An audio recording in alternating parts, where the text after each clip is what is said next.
And You got to stay off the fast food. I'll tell you that. Now, where'd your picture go? There you are. That's much better. I was getting a call. Some call came in. Well, you have to know that Brad Price was on here, and hopefully he'll come back, but he had some audio issues. And so let's just talk right now about your wonderful sweater. What does that sweater say? Who, me? Oh, Yes. Oh, yes. That's very cool. it says Blue Man Lives Matter. Oh, no, it just says Blue Man Group. Oh, Well, that's yeah. good.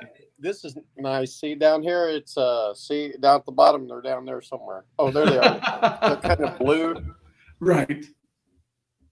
And Yeah, came this up, was, there he is. Oh, yeah. I can definitely hear you. Let's get you on the thing.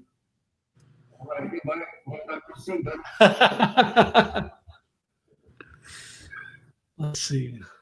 I've been checking these out. My nose has got a lot bigger over the years. That's not the only thing. What's up with that? Now, I don't think my nose got bigger. I think the rest of my face shrunk. Okay, at the stream, there we are. Oh, Now we Hey, got everybody. we got two of my Brad. favorite people. We got Yeah, I feel Mike. like we know how the Brady Bunch feels.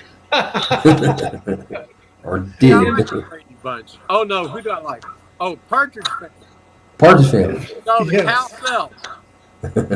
Cal Sells is one of my There you favorite go. time. Yeah. Cal. Yeah. And they've got that song, I Love the Flower Girl. Yeah, I was trying to tell my wife what that song was. I was telling her about the Cowsills were like the real Partridge Family. They were. Yeah, And actually, they're all awesome. And with my hair is a little longer, I look like John, the drummer, who is the Beach Boys drummer, who they say is the best drummer they ever had, which that's quite the compliment for the Beach Boys. And Yeah. Don Cowsill, he's awesome. I've seen him. I've went and seen him several times. You know, they were the ones that did hair. Give me a head of hair, long, beautiful hair. Yeah, I heard that recently. What was that song, the first biggest hit that you mentioned at first, about the flowers in the air or something like that? Yeah, That's what that because was. I was last 3 or 4 years, except for the COVID, I've been going to those Happy Together tours. Oh yeah. Oh, really?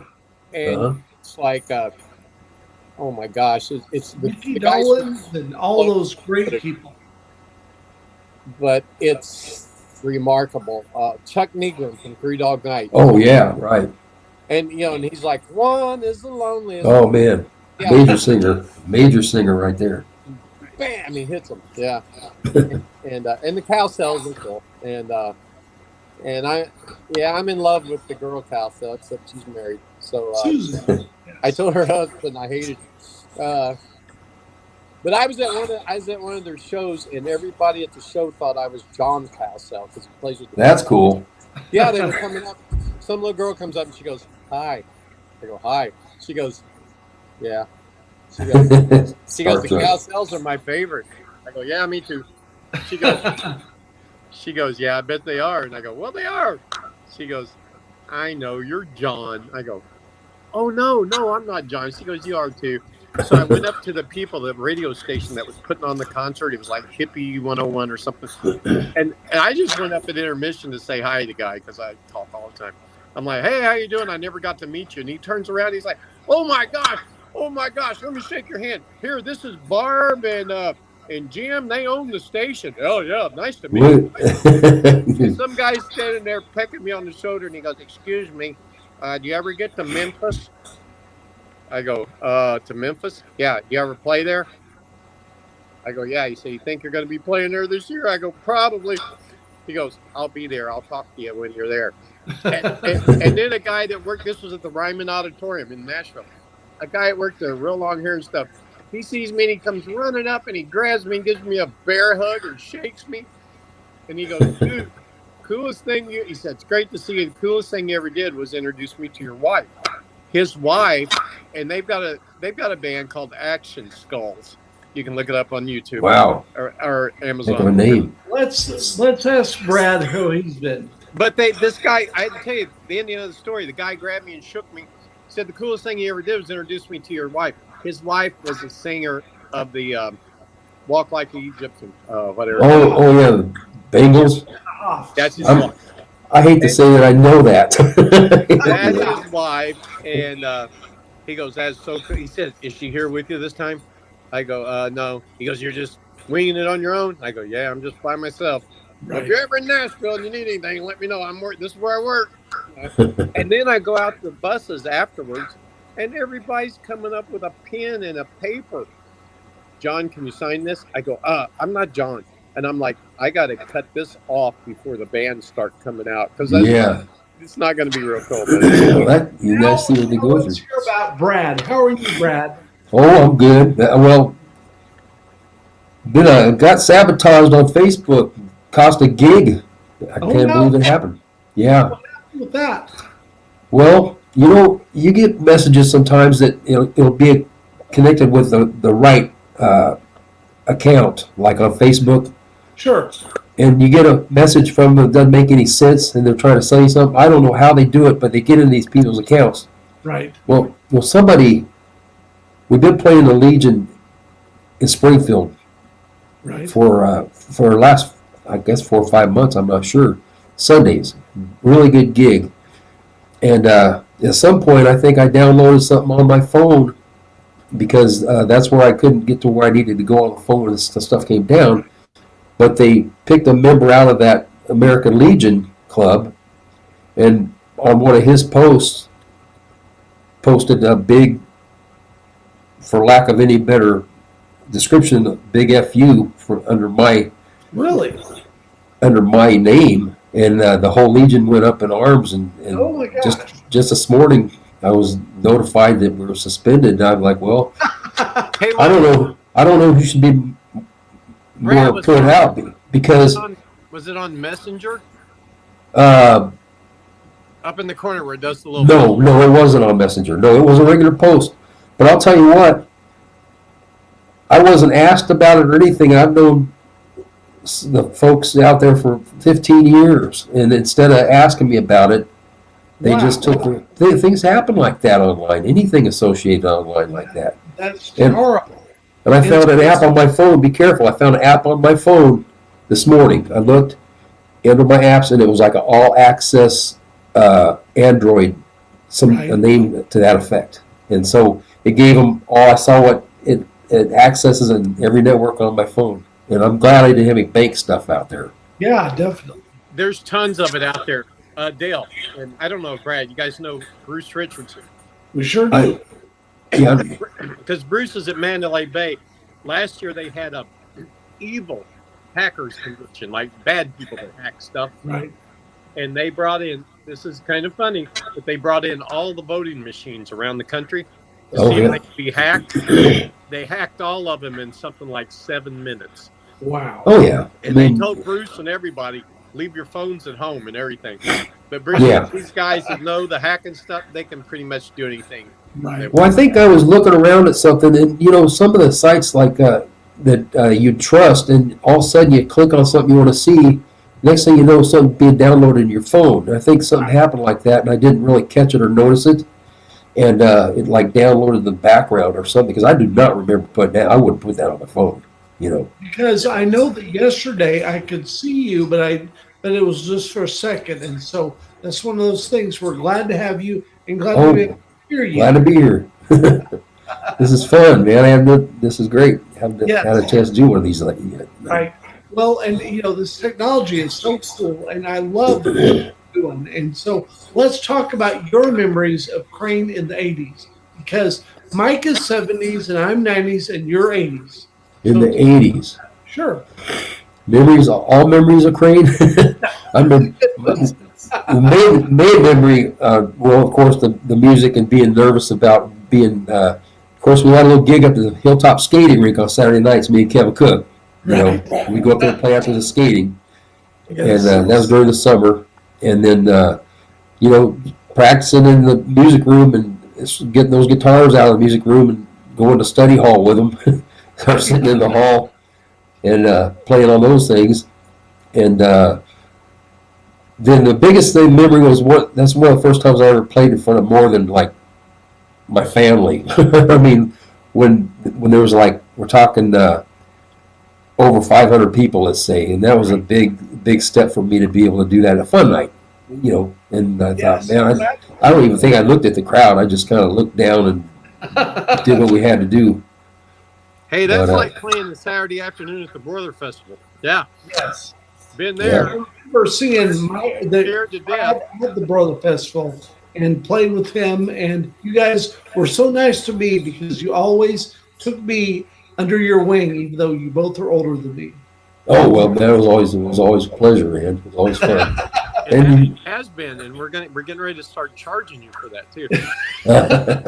Times are getting tough, But back to the memories of Crane. Just the one big one that stands out too is hiking up and down Crane Creek with the fishing poles, and then we had the little cutout plastic milk jugs for the casket lids. You could float the casket lid. Oh, absolutely. And push yourself along. It would hold 165 pounds, and then we had the baler there, if we needed it. But that was music in the Crane Creek, and I can't think, other than taking care of the animals we had on our little farm there, there's not much more, I like Crane because it was, and still today, I like where it's located. It's kind of out there by itself. It's kind of secluded, compared to the rest of the cities. Right. And I just thought the history there, of course, Wire Road and all that. Civil War, yes, definitely. Yeah. And an interesting fact about those fish in the creek over there, you know about that story, right? Yeah. They were hauling trout up from California to somewhere, and they dumped a bunch of them in there. Yes. But yeah, and then in Crane Creek. Yeah, that's a special kind of trout you don't get over here. Then being baptized in Crane Creek, that was real cold. All I did in Crane Creek when we were young, we took our BB guns there. We were just kids, and we looked for snakes, man. Man. If we ever saw one, we were scared to death. But we would pump 25, 50 BBs into that snake. I know the snake was sitting there going, if you're going to shoot me, do something to kill me. Come on. Yeah, miserable. Did you ever climb the bluffs up there by the road there along Crane Creek? You could climb those bluffs up there. We used to get stuck up there. We get in a real precarious spot where you can't get down or you can't go up. That's a weird feeling right there. I never done that before. Yeah, because you're smart. Wow, you climbed up those bluffs there? Yeah. And then Kevin Cook gave me a chow of spitting tobacco one time. I had to lay there on that road for about 45 minutes while they all went ahead, and I had to get the green in my gills out, get back up and catch up with them. I think people that didn't get to grow up in a little bitty town, they've missed out. It was. There were so many memories down there. Just what was cool too is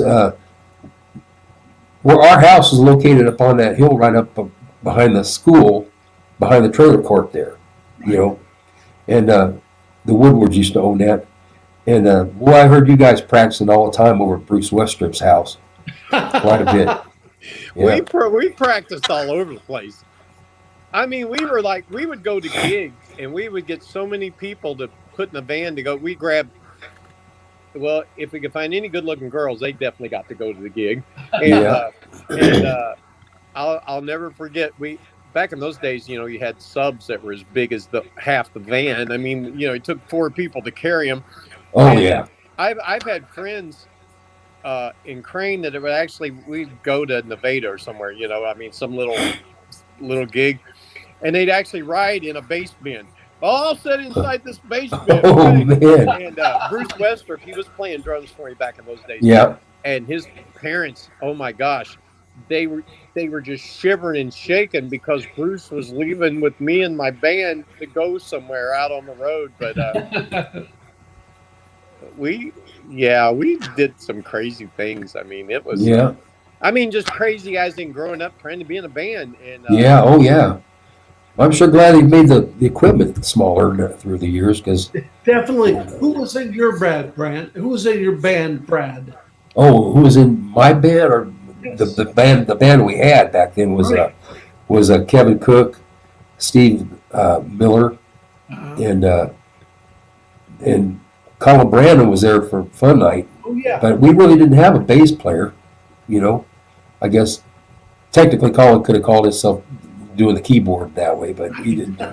We didn't do too many gigs like that. As far as the skating rink went, it was just me and Kevin Cook. He'd go out there with his drums, and I'd grab a little speaker. Well, I wound up with one of them super reverb amplifiers that I couldn't even pick up now, But we go out there and play that little skating rink every Saturday night, usually during the summer. But I remember you playing on Main Street. yeah, that was a Halloween. That sure was. Tell me about that. Halloween. That was fun. My mom. So that was kind of funny because, as far as entertaining people or trying to, actually, had a good crowd and everybody was real cool and dancing and stuff. But we had a fiddler with us. I can't remember what his name, an older man that joined us. And it was Steve and Kevin and I. And it was a fun gig. I mean, it was cold. I remember kind of cold. Still got a picture or two from that thing, too. Yes. And then we took a break, and my mom got on to me real quick. She's like, "Get back up there. People are leaving. People are leaving." It's like, sure they weren't leaving before we started leaving, before we took the break, or they're leaving now that we took a break. I don't know. Well, But it was fun. I just remember that because I just loved you guys, and I just thought you guys were super into music, and I love both you guys. Oh, well. Yeah, I don't know. I suppose younger kids do that. You were always just another guitar player out there. That I thought was really cool. You had that little Fender, and of course, I had a double record. I had a double record, Buddy Holly, the double set, with all the stuff on it. And that's what he played. Your guitar reminded me of that, and it's one thing we shared that we liked Buddy Holly both. And but yeah, then I went to Nashville after Crane for a little while, and I've lived there 3 times since, and I can handle it for a little while, but then it's like I should have stayed the first time. Once you don't stay that first time, it's kind of tough to go back and try. But I tried a couple more times. I don't know. I just rather I'm kind of a work from where the center of where you're at kind of guy now. It's like just work out and go as far as you can go without coming back, and the dogs having to do the happy dance by the door. I love it. So what's that?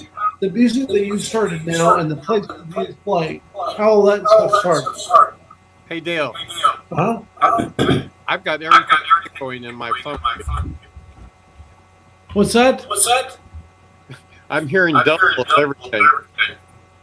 I wonder, I don't know if it's something I'm doing wrong or what it is. We saw an echo control on the. Yeah. I mean, it's big time. Maybe I should off and come back in. You're kind of cutting out too, Mike. It's just damn iPhone 12 X, Super Max, whatever. Stupid. Hey. Yeah. I bet it's something within my phone. Let me just sign out and I'll come back in, Dale. Okay, that sounds great. I don't even know how to sign out. I can probably kick you off if I need to.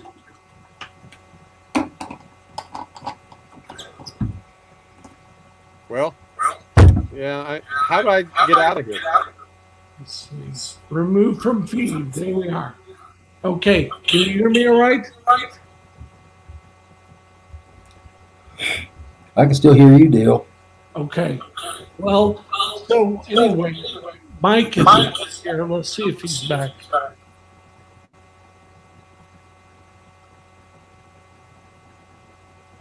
See if that does anything. Uh-oh. Yeah, I saw him for a second.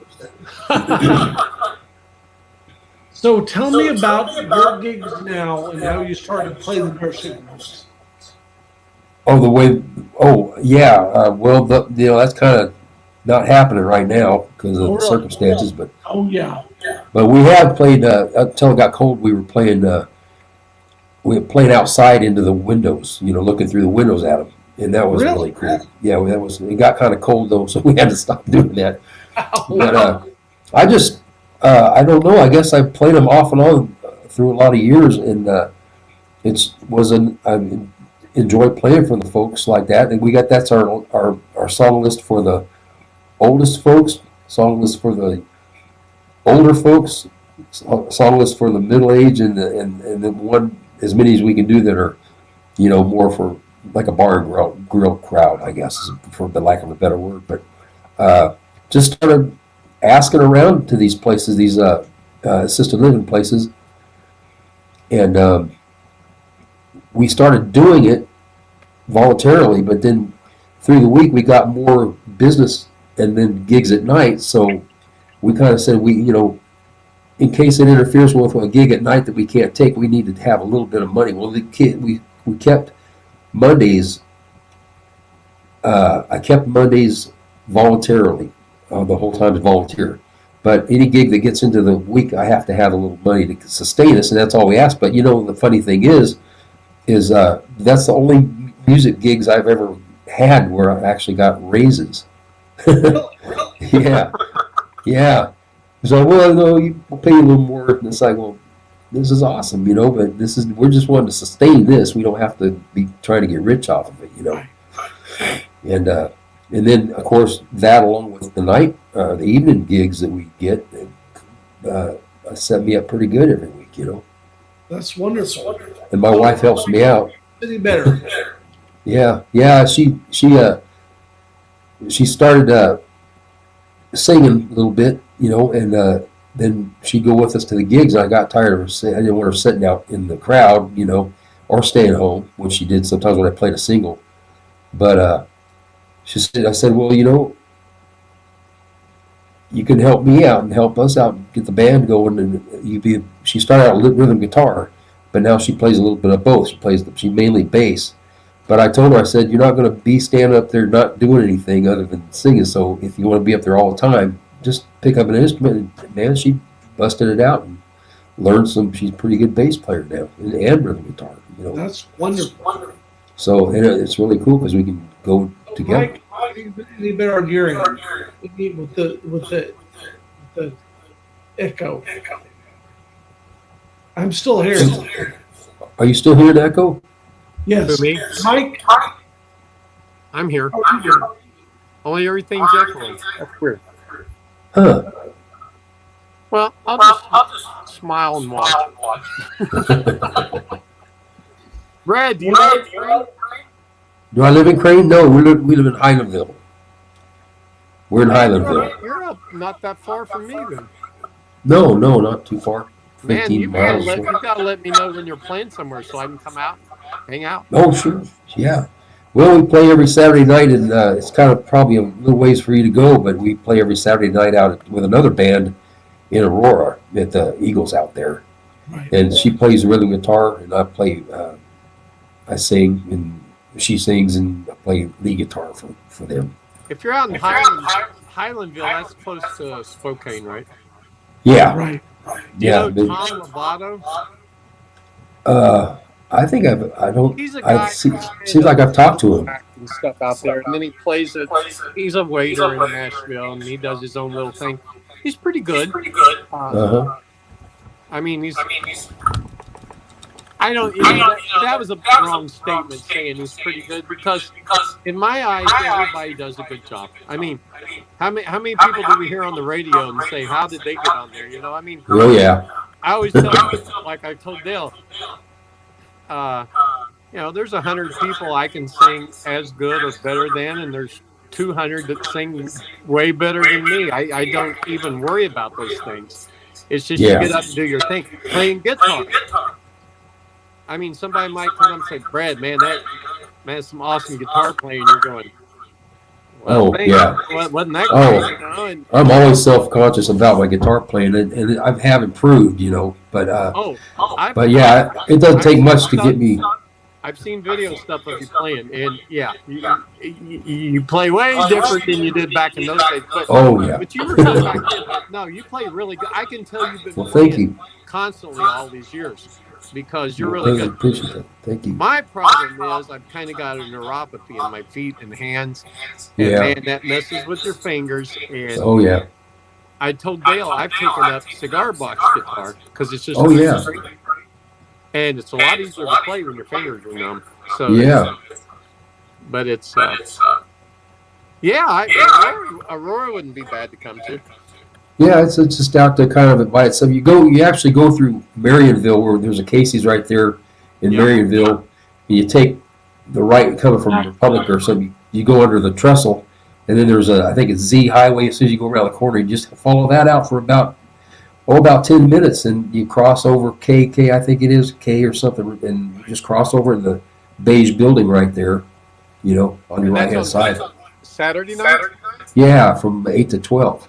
Okay, do you know who's the guy from Marionville that plays every Valen or Valen or? Oh, Eddie Vallon. Yeah, he lives there. He comes in every now and then he'll sit on the drums for us. But Steve Branstetter, right? Yeah. Yeah, he's the one that basically heads up the band. It's him and his drummer buddy Bob Gleaves. They work together, and Really? Steve is actually playing bass, and we play with him.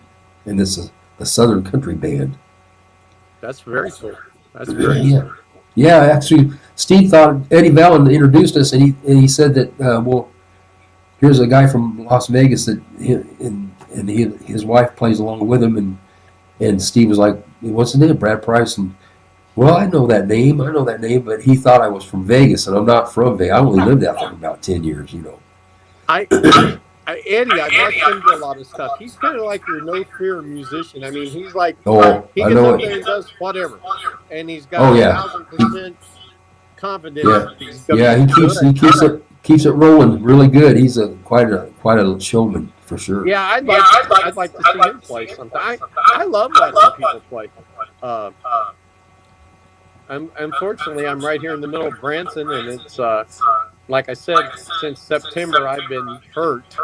Basically, Yeah. I had a hospital wanting to cut my leg off.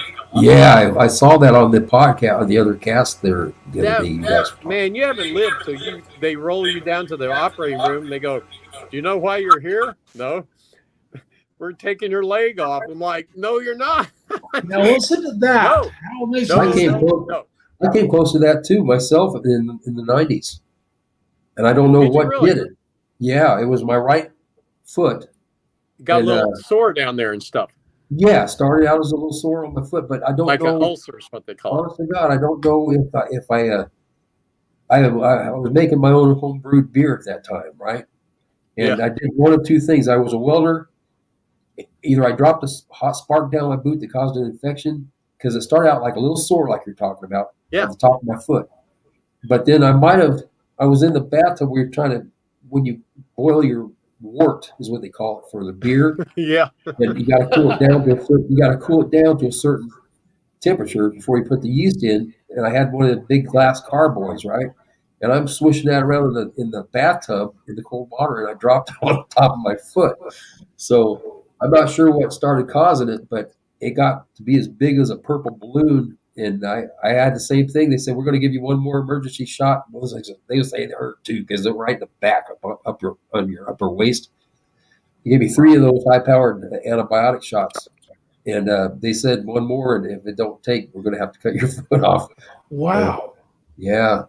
Well, I'm going to a wound doctor now, and I was just there today, and he's like, you've saved your foot and everything. He said, you've done what I've asked you to. You've stayed on crutches, and we wrap it, and we put this. They put some gauze on it, but it's called silver. It's got silver in it, and is that right? We do that every week, and it's shrinking down. I mean, he said it's going to take a little while to get it well because you got a hole down there, Yeah. But I'm glad to hear it's getting better. And I was sure glad to see my foot getting better. I like the echo getting better too. I like my audio technician status. I did a good job of getting a little less echo in here. Yeah, good. Yeah, it sounds good over here. I don't know how it sounds good here now. Yeah. How you been doing, Dale?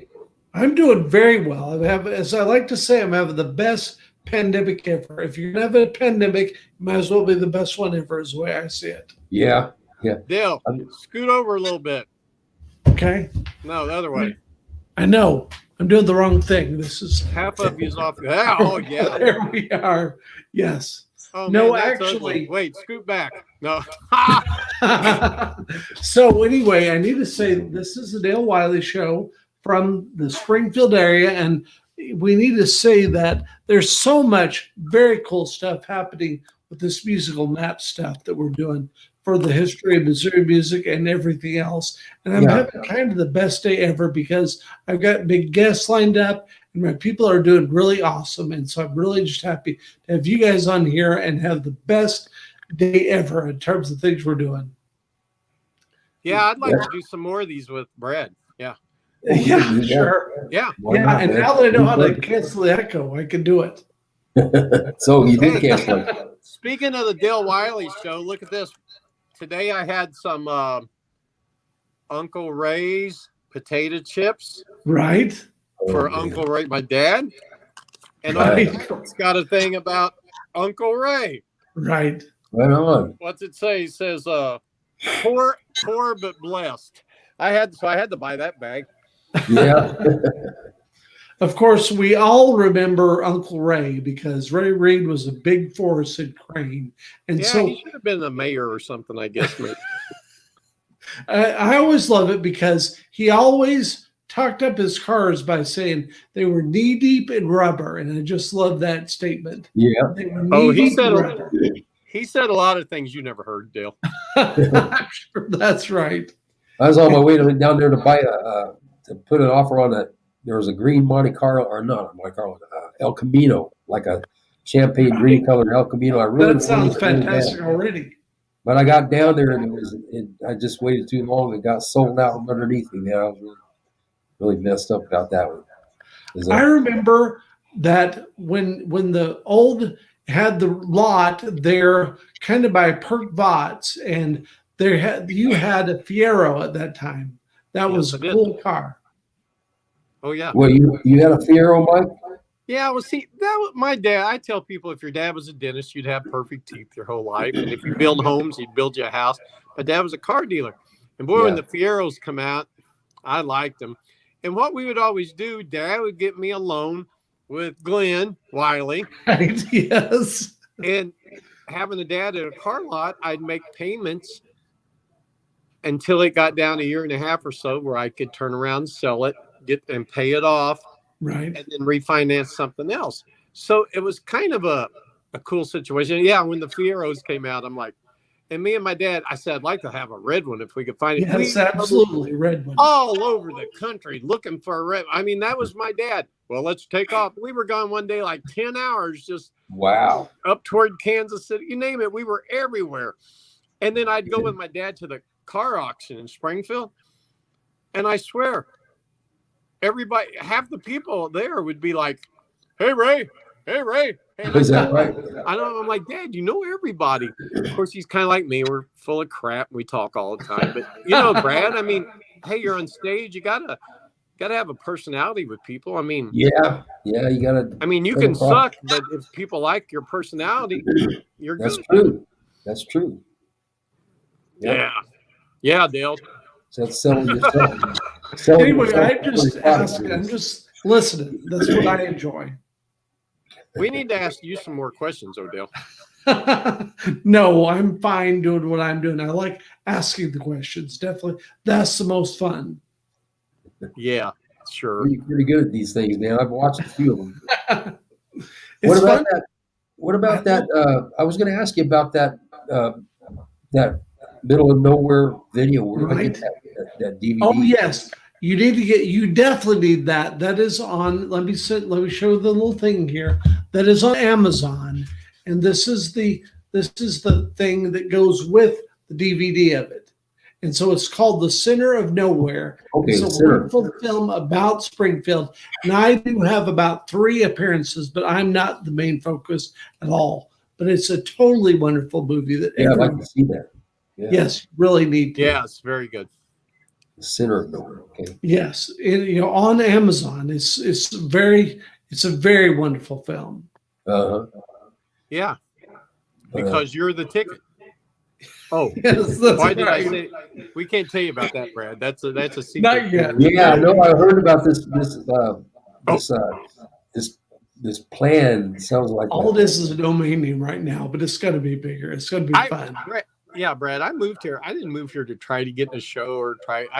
I moved here to try to do some of my own things, and they're not like, oh, look at me, look what I can do. Oh, look at no, that's not it at all. It's the concept of what we're talking about doing. And I was telling Dale about it one night, and he goes, "You own the domain now. I just bought it for you." Yeah, Sure did. And we're working on this, but this is a thing you've got to have some major investors. yeah, And that's easier said than done. yeah. Of course, Dale used to piddle around being an attorney and stuff. No, so he knows how to talk to these people. It's going to be fun. It's definitely going to be a fun adventure, that's for sure. And that's what I'm loving about the podcast and the people I've lined up and the people that are coming. And this was so fun because it's really kind of amazing musical people that'll be so fun to interview and hear from. Yeah, a lot of this will end up focusing on you're the ticket thing. Right. And this is a thing we're going to involve friends with too. You know, it's just something that's never been in Branson. I don't know of anything like this ever being anywhere in the United States. I had somebody tell me Disney World had something similar, but not the same. And anybody I've even mentioned this to in Branson, they're like, "Oh my God, when can you do that?" There you go. Whenever we find somebody that's got an extra $500,000 or something to throw out there, you know. Now, but we've got some people. See, I work, Brad, down in Pigeon Forge in Gatlinburg. Yeah. For the people that own the Comedy Barn and Hatfields and McCoys and all that stuff. Very smart guys. They sold all their theaters last year for $5 million. Wow. No, or was it 15 million? It was a bunch. 5 million, I think. And so I'm trying to figure out the way to talk to them about this. It's not, you know, just talking to somebody about getting like $500,000 or $1 million from them. Yeah, I haven't done that before. You're almost a little nervous about that. Yeah, I'm not sure about how I would go about that. Yeah, Brad, you were talking about not used to getting raises playing. Well, yeah, how about, you know, I worked for you playing the washboard down there, but I wanted to talk to you about $1 million. Okay. Yeah. Write me and tell me when you want to talk. But that's one of those things I'm probably going to just run down there and talk with them. And, well, I don't know, though. You know, Dale, everything down here, everybody's starting to work for next season already down here. I know. And it's, that's okay.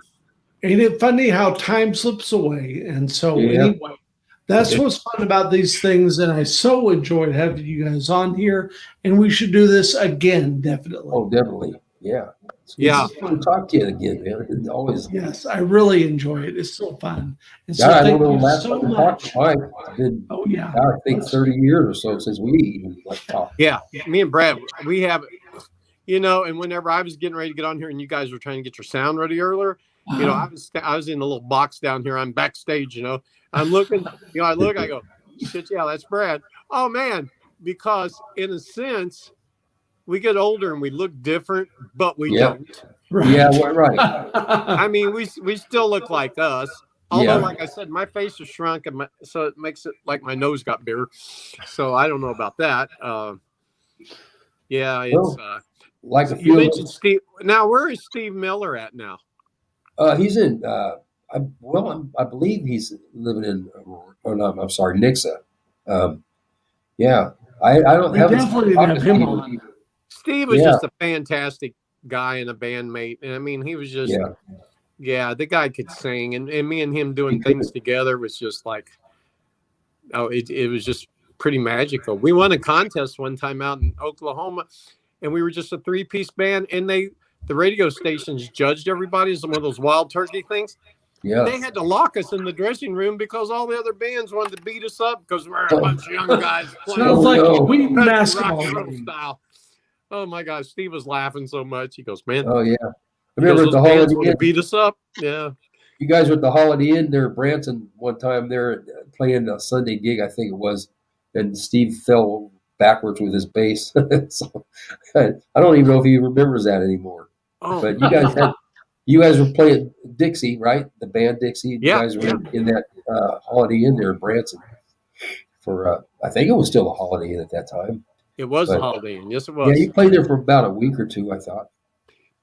Yeah, we did. We didn't play there very long. There was a writer in Branson that wrote up a bad write up about us Really? because Oh, we were on stage and we were just having fun stuff.